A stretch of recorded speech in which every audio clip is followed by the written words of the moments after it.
पश्चिम Asia middle east में चल रहा युद्ध अब एक बेहद खतरनाक मोड़ पर पहुंच गया है। 28 फरवरी को शुरू हुए इस सैन्य संघर्ष को आज 18 दिन हो चुके हैं और स्थिति अब क्षेत्रीय युद्ध से बढ़कर वैश्विक संकट का रूप ले चुकी है।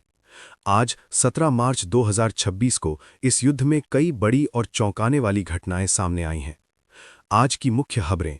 17 मार्च 2026 खाड़ी देशों पर ईरान का बड़ा हमला।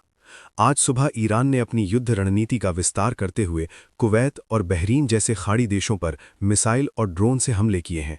राष्ट्रपति डोनाल्ड ट्रंप ने व्हाइट हाउस में बयान देते हुए कहा कि अमेरिका इन हमलों से स्तब्ध है, क्योंकि विशेषज्ञों को उम्मीद नहीं थी कि ईरान युद्ध का दायरा इतना बढ़ा देगा।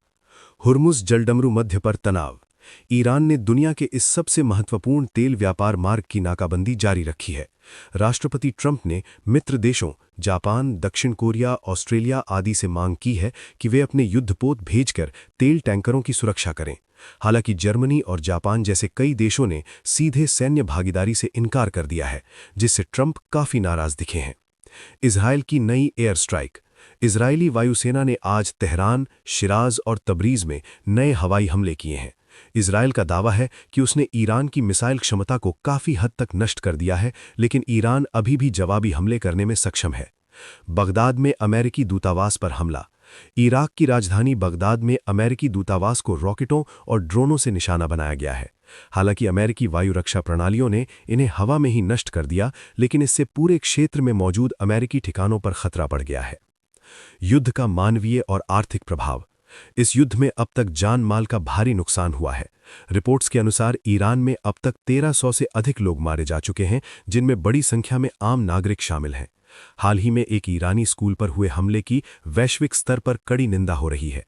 आर्थिक मोर्चे पर तबाही। कच्चे तेल की कीमतें। हुर्मुज़ की घेराबंदी के कारण कच्चे तेल की कीमत $106 प्रति बैरल के पार पहुंच गई है।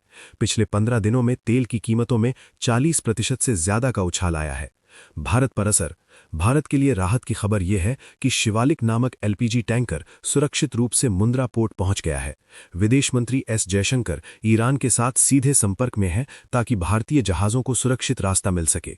ईरान के विदेश मंत्री अब्बास अरागची ने चेतावनी दी है कि ये युद्ध तब तक नहीं रुकेगा जब तक अमेरिका और इजरायल अपनी सैन्य कार्यवाही बंद नहीं करते। वहीं राष्ट्रपति ट्रंप ने स्पष्ट किया है कि वे वर्तमान शर्तों पर किसी भी समझौते के लिए तैयार नहीं है।